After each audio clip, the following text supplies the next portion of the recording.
90% lahat ng tao nagiging multi-millionaire dahil sa real estate. Ang tanong, possible ba wala kang pera, papasok ka ng real estate tapos magiging multi-millionaire ka? Kunyari ako, nagsisimula sa wala. Pupunta ako sa ibang mga bahay na house for rent at magandang bahay. Kakausapin ko yung landlord. Sasabihin ko, oy landlord, gusto mo bang ganito gawin natin? Gusto mo ba ng every month may pumapasok na pera sa'yo? Forever may tenant ka na dyan sa pinaparent mong bahay kaysa mabulok dyan. At least merong nakatira at nag-aalaga dyan. At hindi lang yun, papagandahin pa namin yung bahay mo. Pag sinabi, oo, ano bang plano mo? Ganito gagawin ko. I-rent yung bahay mo. Yung asking price mo is 20,000 a month sa bahay mo. Aayusin ko, lalagyan ko ng mga billiards and sheets. Ang gagawin ko is paparentahan ko yan ng 5,000 or 10,000 per day. Ayun yung business plan ko. Lahat na masisira dyan, aayusin ko. Lahat ng mangyari dyan, ako magbabayad. Lahat ng kuryente ako magbabayad. Lahat wala ang problemahin. Lalagyan natin sa kontrata yon. Ang malapit pa dito, tuloy mo kitain dito. Kahit 10 days ka lang,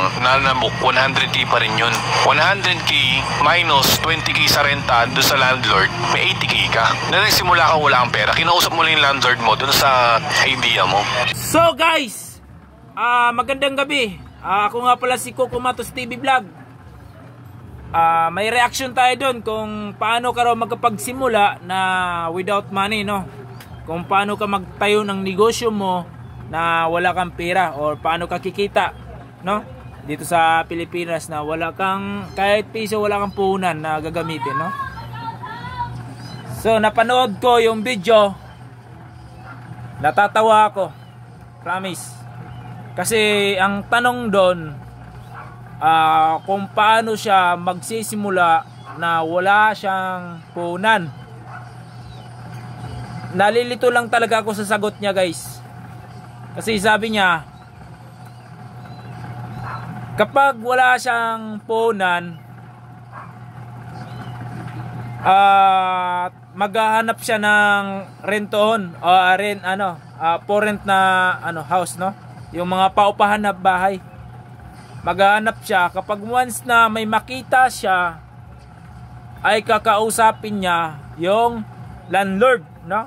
Yung kumbaga tenant, no? Kakausapin niya na, hoy landlord, pwede ba nating gawing negosyo to? May plano ako, may plano daw siya. Pero ang tanong dun, guys, wala siyang pera. Tingnan mo paano siya nagkakaroon ng pera.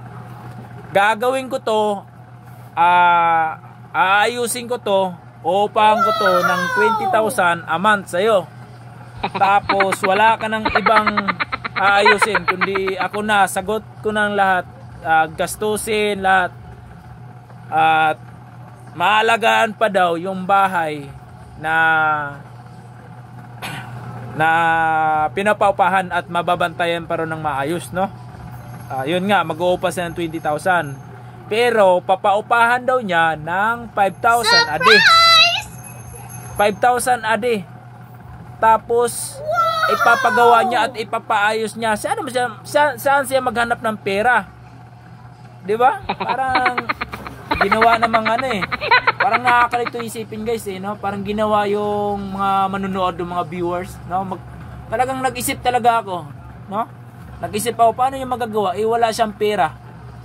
Tapos 5,000 a day. Ano yan, mall? 5,000 a day.